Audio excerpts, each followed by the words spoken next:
The Nets beat the Bucks. They're 2 games out of the play-in. Cam Johnson's injured, and D'Angelo Russell looks like a star again. What is happening here in Brooklyn? We're going to get into it all, but first, the theme music.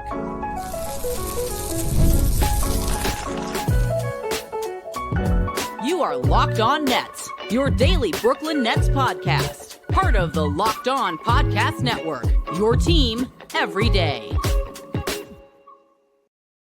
All right, welcome back to the Locked On Nets podcast on the Locked On Podcast Network. It's your team, the Brooklyn Nets, every single day. I am Doug Norrie. No Adam Armbrecht on the show today as my guy getting a little bit of the flu bug there. It's getting him in the post-holiday non-spirit. He'll be back next week, no problem. Got him covered here, covered for me over the holidays. We're going to talk a little Brooklyn Nets basketball, such as it is in these weird and wacky times that we live in, because the Nets are coming off another win.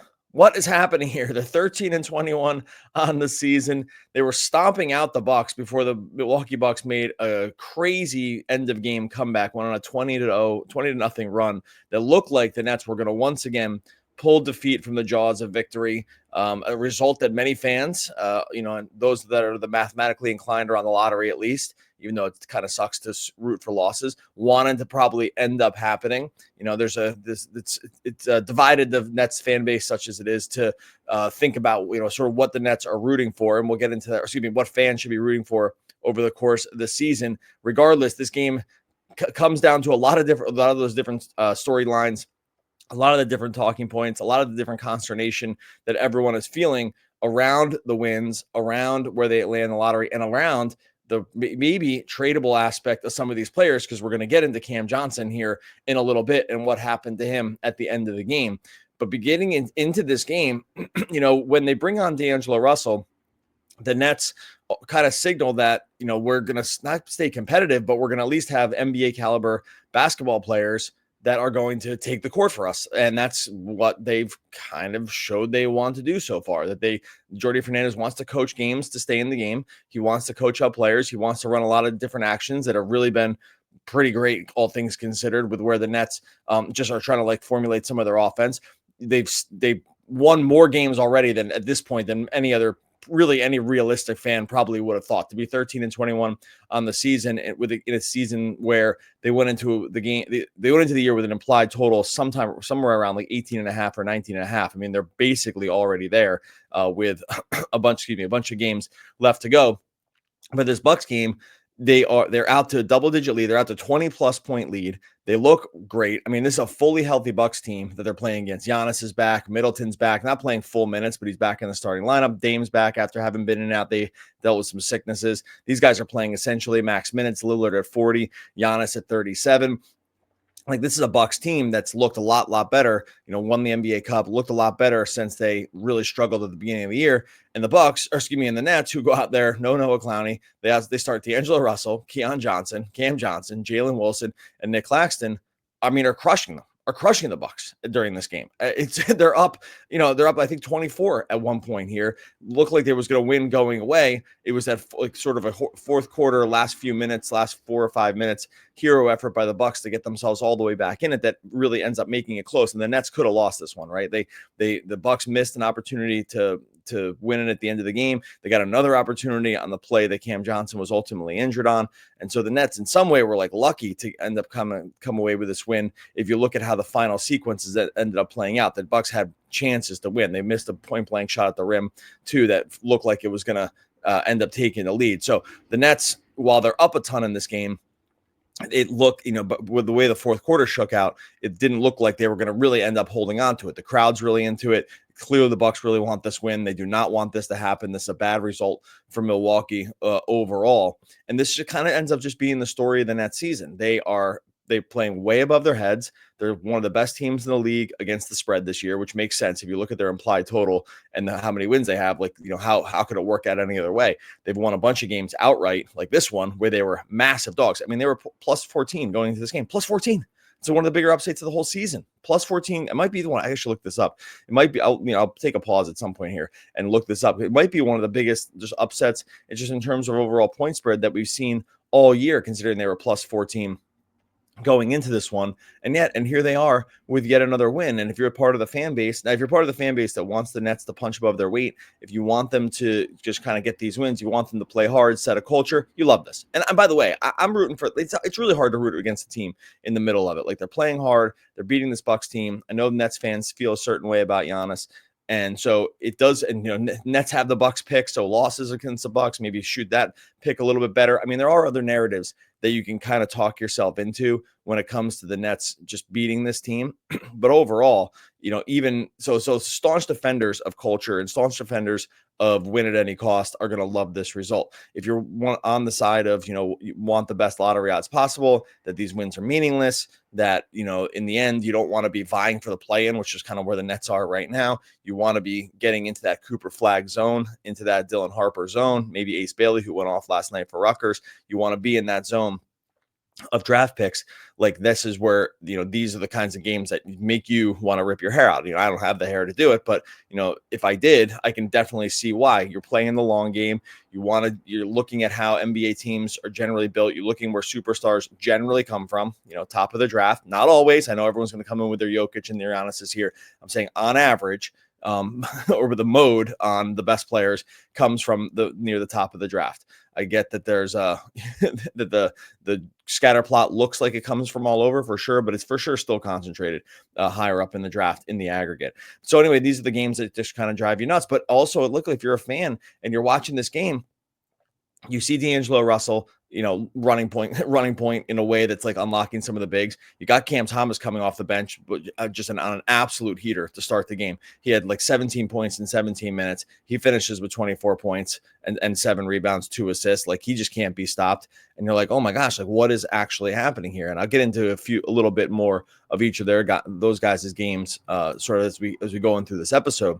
But overall, like, this game embodies everything that the fan base wants to argue about this season, right? Like, wins when they don't really mean it, players playing that are like better than average NBA players that are driving the Nets toward wins, right? Like this, a try hard attitude in a year where trying hard doesn't necessarily guarantee, maybe hurts your chances at some of these players. And then and then you get an injury around a guy who has maybe the highest theoretical trade value in the league right now in terms of contract and what other teams need, and just like his overall role in the team, and Cam Johnson. And so you're like, and this is, I put it on the title here, like, what's happening? Like, what is happening? This is ridiculous. Like, this game in many ways sums up all of these different talking points, all of these different topics, all of these things that have the Nets fan base at odds, all the stuff that we talked about on the podcast for a long time.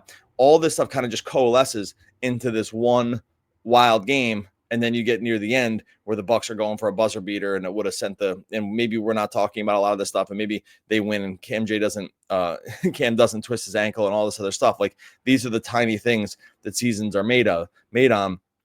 So anyway, just wild sequences in this one, man. Like, this was a fun watch in a lot of ways. I'm sure for some people it was frustrating. For some people there was elation. If the Johnson injury turns out worse than expected, then maybe we're all really kind of crying here. But overall, the Nets beating the Bucks just signals a lot of the different stuff that we've been talking about all year that's sometimes confusing to get your head around. All right, want to talk a little bit about that Johnson injury. Want to talk a little bit more about the games from D'Angelo Russell and Cam Thomas. We'll get into that here in just one moment.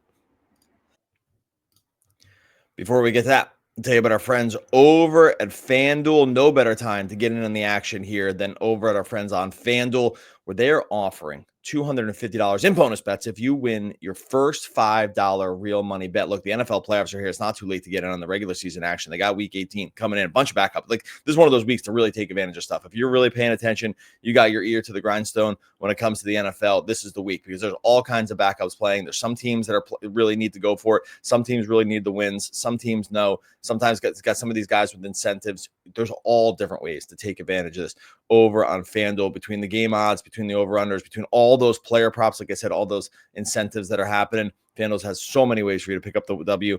And just look into what those players, just do this. Go and find one of those articles that just breaks down all the guys that need to hit like 1,000 yards, those different incentives and different stuff. And then you might be on your way just with that. You can bet on, not only going to bet on who is going to win the game, but yeah, look where those touchdowns are going to come from and so much more. Visit FanDuel.com to join today. That's FanDuel.com for your chance at $250 in bonus bets. Make every moment more with FanDuel, official sportsbook partner of the NFL. All right, let's talk a little injury stuff here, and then we'll get back into D'Angelo Russell and Cam Thomas, the guard tandem for the ages. So at the end of the game, they miss a shot at the end. The Bucks miss a shot at the end, and the ball is headed toward the baseline. And Cam Johnson and Zaire Williams both go for it. Cam ends up kind of like saving it and then passing it to Zaire, who ends up stepping out of bounds, giving the Bucks one more shot at a win. But in the process, he tweaks his ankle, and it looks pretty bad. Like he's clearly in pain. He really twists it on the baseline, and it sends, probably just like a lump in your throat if you're a Nets fan. Look, injury, besides just the injury, like we never root for injuries. Obviously, injuries are bad. I never want to front run injuries or do anything like this, and I never even want to speak about them in like positive terms because I think they're all bad. This, and I sometimes feels a little icky to talk about injuries in like how they relate to players' value, because even that feels a little bit weird. So I want to preface all that by saying injuries are injuries. We'd always root for no one be injured. And that I'm acknowledging that talking about an injury as it relates to a player's like sort of trade value feels a little gross. I want to get that out of the way. And at the same time, it has to be said because this is like the nature of talking about basketball and talking about a team on like sort of a high level that, a big part of the thing that's happening here this year is the idea that the Nets are going to trade off some of these veterans, that they're going to send them to teams that are in contention. They're going to get back assets, maybe young players. And this is going to be sort of like spark the rebuild. Like this is just part of what's happening. And Cam Johnson, has been at the center of this for a lot of the season. He's having an unbelievable season, easily his best season of his career. I don't think that's even, there's not even any debate on this. His game has expanded. He's been the Nets' best player. It's like none of this is really like hot take at all. Like he's averaging 20 points, 19.5 points a game. He's shooting 43.6% from three on 7.5 attempts. Some of these are even self-made. I mean, like earlier in his career when he shot 45%, 43% with Phoenix, that was of the 3-and-D variety where he was taking, 9 shots a game and 6 of them were threes, right? And he would stand in the corner, shoot threes, 10 shots a game, 6 of them are threes. Now he's at the 13 shots a game, 7.5 are threes on a team with a significantly worse offensive system that was running there in Phoenix that had Chris Paul, Devin Booker, and those guys. And so you're looking at a situation where his game has expanded. He's gotten considerably better. He's shooting 50% from the field, just so the overall efficiency has improved, 90% from the line. He's really close to a 50-40-90 guy. I mean, basically is a 50-40-90 guy this year. 49.6 field goal percentage, 43.6 three-point percentage, and then 89.5 free throw percentage. So if you round up just by decimal points, you're going to hit 50-40-90 on the season with a really nice contract is in the wheelhouse for what other teams might want to trade for it, right? $22.5 million this year, 20.5 next year, and then 22.5 in 26-27. Like this is the contract maybe looked a little bit, I'll just be honest, but we said it felt like a little like home teamy when he first signed it. I'm just going back to what we originally said at the time, so I want to be honest. But now it's looking like a bargain, and for sure a guy that playoff teams can look at and be like, hey, yeah, we can slot this guy in overall. So when you get him getting injured, which is the risk when you play. Look, the number one way to predict injury is guys play.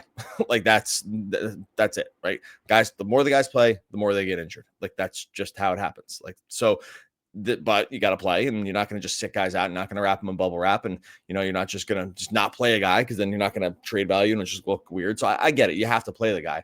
But Cam is at a point in this game. He's played 39 minutes. And at the very end, it gets an unlucky move and he twists his ankle. Could happen on any play. Could happen in the first minute of the game. Could happen in the 39th minute of the game. That this is just the way it happens.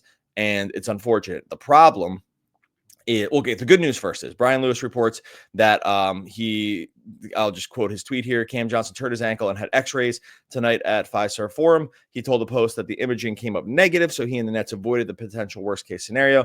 But Johnson was on crutches after the game and in clear discomfort. So good news, x-rays negative. Bad news, probably a pretty bad sprain here.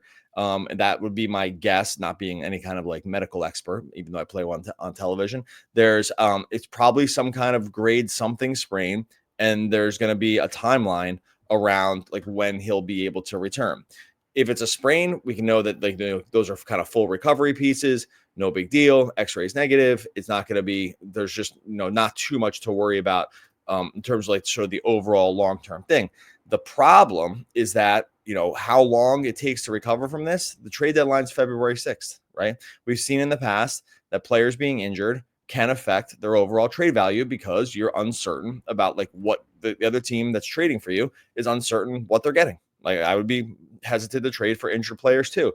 Now, this does not probably will not end up qualifying as like one of these like really bad injuries where a guy hasn't played all year, you're coming off surgery, anything like that. Those are of a different variety, obviously, but still, if a guy's not going to play for a little while here and you're getting into trade talks, that's a weird situation to be in. And it's a little hard to know exactly how front offices evaluate stuff like this. Again, a sprain is different than an ACL tear, which is different like an Achilles tear, like with different, all this different stuff. Like there's levels to injury every single time. There's levels to recovery. There's timelines. A lot of times these timelines are very known, sprain X amount of, grade X sprain is this Y weeks and so on and so forth. ACL tears this many months, right? Achilles this many months. Like they've got this down pretty scientifically at this point to know when guys are going to returning. But if you're an opposing GM or a rival GM that's talking about setting up a trade for one of these guys and the guy's just not playing and he's injured, like what does that do to trade talks? I don't know. It's a weird situation. The Nets went through this, I think, to some degree 3 years ago when Joe Harris was on the team, and it looked like he probably would have been a trade candidate. And he had those multiple foot surgeries where they just couldn't trade him. Now, foot surgery is different than, an ankle sprain or whatever it ends up being for Cam here. So I'm acknowledging the differences in injuries, and the foot thing was something that Harris kind of like never really recovered from. And so it's a different situation. I'm only highlighting it to say that when you're injured going into a trade deadline, I think it does muddy the water, at least to some degree. I mean, how could it not? If the guy's not playing, you're not going to know. Now, the other way to think about this is that even if it's a sprain and these guys make full recoveries off this stuff and an opposing GM knows this, and now you're just nothing worse is going to happen to him. Well, okay, right? Like maybe that's, I don't know, the rainbow over the rain. I don't really, again, this feels gross to even talk about it, but I guess my overall point is him being injured probably does cloud a little bit the trade talk to some degree, at least until we have some very firm deadlines or timelines around what the injury is, how long it's going to take to recover, and then maybe just hear about how other teams evaluate a situation like this. So I don't think there was ever a situation where he was going to be traded by now anyway. Like this is the kind of guy I suspect. So it's like different than Dorian Finney-Smith, where I don't think there would have been like any kind of like bidding war, right, to be able to trade for Dorian Finney-Smith. The Lakers were motivated to get it done. They had the matching salary. They had a bunch of seconds. Great. Sean Marks even said on the thing that came together in like 12 hours, right? So that whole trade came up very quickly because I just don't think there was a lot of other teams. Maybe the Grizzlies. I mean, we know the Grizzlies were interested.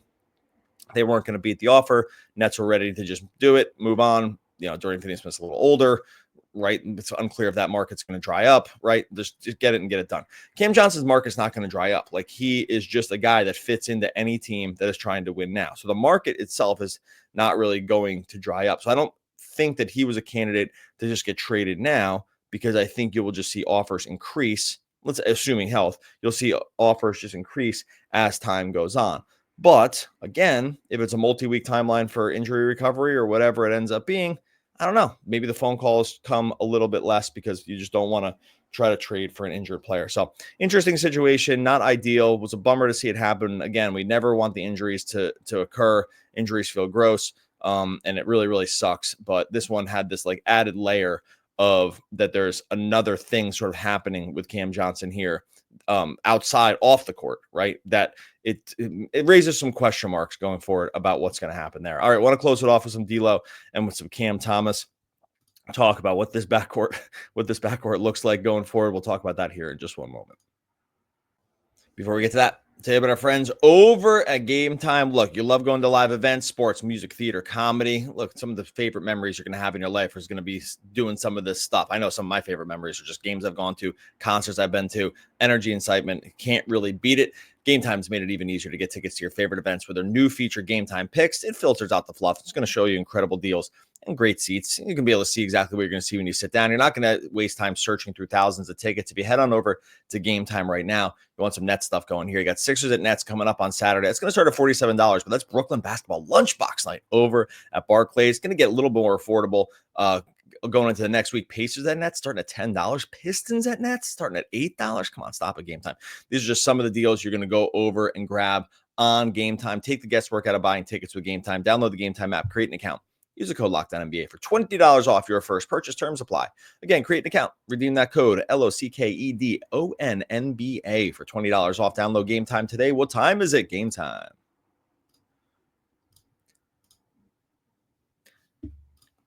All right, let's finish things off here with a little D'Angelo Russell, a little Cam Thomas. Now, D'Lo did look like he got a little injured here in this game. I think it was only a cramp. I couldn't find any further word on this one, so my bad if there's someone reported on this. I just really didn't see it. So which makes me think it was not a big deal. It looked like cramping. I mean, it looked like he was in a lot of pain. So for sure, it looked like something real going on for him, and he did get help to the locker room right away. And he was kind of standing on the court. If you saw it happen, it was just a kind of a weird situation. He's standing there. He's clearly in a ton of pain, but it also didn't get really widely reported afterwards. So I think it's just cramping, right? So hopefully that's just the case.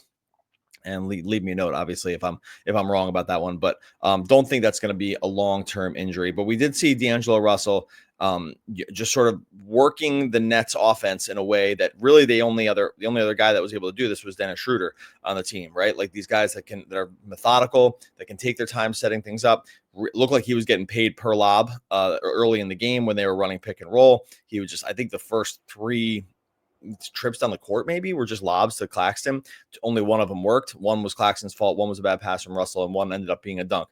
Maybe I'm overstating a little bit, sort of the sequence, but there was a lot of lobs early in this game. Excuse me. And D'Lo ends up finishing with 12 assists. Overall, one of the better just assist nights overall from the Nets, from any Nets guard this season. That's even Schroeder included. 11 points, 3 of 11, goes 0 for 4 from the field. But you could just see sort of the difference in the offensive, the sort of the tone and the tempo of the offense when he's on the court, because he wants to snake his way around screens. He wants to sort of unlock those bigs. He had a great sort of baseline pass out of an ATO for a 3-pointer where Lucas Kaplan made a great point about how D'Lo just sort of repositioned the opposing defense just with his eyes. He froze. That was a Connaughton. He froze someone in place by just sort of looking off and then making a right-handed whip pass to the corner for a 3-pointer. So D'Lo does bring a certain level of calm and understanding of the game that just the Nets don't really have anyone else to do this. They don't really, they barely have any guys who can dribble. When it comes to just standard NBA guard stuff, it's D'Angelo Russell, Cam Thomas, and kind of Keon Johnson. That's the extent of their dribbling on an NBA level, right? An NBA guard level. That's kind of the extent of who they have to fit that bill, bringing the ball up the court, at least right now with where the team is. So you have D'Angelo Russell sort of running the offense in that way. And I think that's going to have a higher floor. If he's able to unlock the bigs like Claxton, Claxton ends up with 16 points and 11 rebounds, clearly benefits from a guy who can run pick and roll and get him moving toward the basket, especially guys who can lock the drop defender in place, which D'Lo was able to do against Brook Lopez a couple times. The guys who can do that, there's some of these bigs like Claxton and Sharp will be able to take advantage of that. And so it's one of these, again, floor raising pieces when you have a good guard who kind of understands at least some of the angles around this stuff and has a propensity to be able to find bigs moving to the basket. That is going to be pretty good for your offense. And then you get Cam Thomas off the bench, who, like I said at the beginning of the episode, he just goes kind of nuke, at least to start the game. Ends up only 2 of 11 from 3. So he was super efficient to start and then kind of tailed off at the end, had struggled to make some baskets, did go 6 of 6 from the line. I think pairing these two guys together, which really only happened for about 5 minutes in this game, has its defensive limitations. I think they will be able to score clearly when Cam Thomas eventually, and you would think this probably happens next game, moves back into the starting lineup. Like, I think he's still on a minutes restriction coming off the injury because we played 26 in this one. And I say only played 22 in this game off the bench, and they're bringing him off the bench probably simply for this exact reason, to manage the minutes. Because sometimes it's easier when you just lop off. A lot of teams sometimes teams will take this just because it saves the coach from himself, right? If you just know he's not going to start and he's going to sit out basically the first 6-7 minutes of the game, and then the first 6-7 minutes of the second half, you just take 12 minutes off the table just right there, right? And then you get him in a rotation, and then you save yourself from overextending a guy with injury, which happens a lot if the guys are in the starting lineup, especially when they're as good as Cam Thomas, when he's one of the few guys on the team that can score. So it will be interesting to see what happens with these guys once they're paired together, because I think let's say Cam Johnson, let's say D'Lo's healthy and like it was just cramping, and then Cam Johnson's injured for Saturday, which very much appears to be.